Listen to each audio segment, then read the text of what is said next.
இந்த பலாப்பழ சீசனில் பலாப்பழம் வாங்கி நல்லா சாப்பிட்டு அதில் இருக்கிற விதையை வச்சு இந்த மாதிரி ஒன்று செஞ்சு பாருங்கள், சூப்பராக இருக்கும். அதுக்கு ஃபஸ்ட்டு நான் பலாக்கொட்டையில் இருக்கிற மேல் தோலை ரிமூவ் பண்ணிட்டேங்க. அதையும் 2ஆக கட் பண்ணிவிட்டு ஒரு பாத்திரத்தில் சேர்த்துட்டு தேவையான அளவு தண்ணி உப்பு சேர்த்துட்டு நல்லா வேக வச்சு எடுத்துக்கிறேங்க. ப்ரெஷர் குக்கரில் வேக வைக்கிறனாலும் வேக வச்சுக்கலாங்க. பலாக்கொட்டை நல்லா வெந்ததுக்கப்புறமா அதில் இருக்கிற தண்ணியை வடிச்சிட்டு அப்படியே வச்சுக்கோங்க. இப்போ தாளிப்பு ஸ்டார்ட் பண்ணிக்கலாங்க.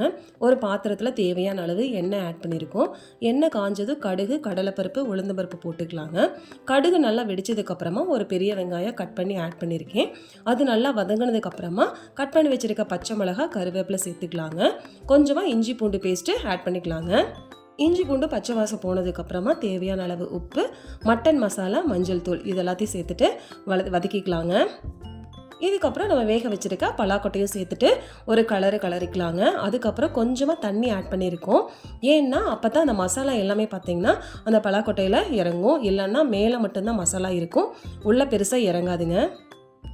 ஊற்றிருக்க தண்ணி நல்லா ட்ரை ஆகிற வரைக்கும் ஸ்லோ ஃப்ளேமில் வச்சு குக் பண்ணிக்கலாங்க. அப்போ தான் மெதுவாக நல்லா உள்ள மசாலா ஏறும். கடைசியை பார்த்திங்கன்னா கட் பண்ணி வச்சுருக்க கொத்தமல்லி தழை, துருவின தேங்காய் இதெல்லாத்தையும் சேர்த்துட்டு கலரி இறக்கணுன்னா நம்மளுடைய பலாக்கொட்டை பொரியல் ரெடி ஆகிடுங்க. இந்த ரெசிபி பார்த்திங்கன்னா சூப்பராக இருக்கும். பலாக்கொட்டை கொஞ்சமாக இருந்துச்சுன்னா நம்ம சாம்பாரில் ஆட் பண்ணிக்கலாம், கருவாட்டு குழம்புல ஆட் பண்ணிக்கலாங்க. இப்போ நிறையா இருந்ததுன்னா இந்த மாதிரி செஞ்சோன்னா சூப்பராகவும் இருக்கும், சீக்கிரம் காலி ஆகிடுங்க. இந்த ரெசிபி எல்லாருக்குமே பிடிச்சிருக்குன்னு நினைக்கிறேன். பிடிச்சிருந்தா ஒரு தடவை ட்ரை பண்ணி பாருங்கள். தேங்க்யூ.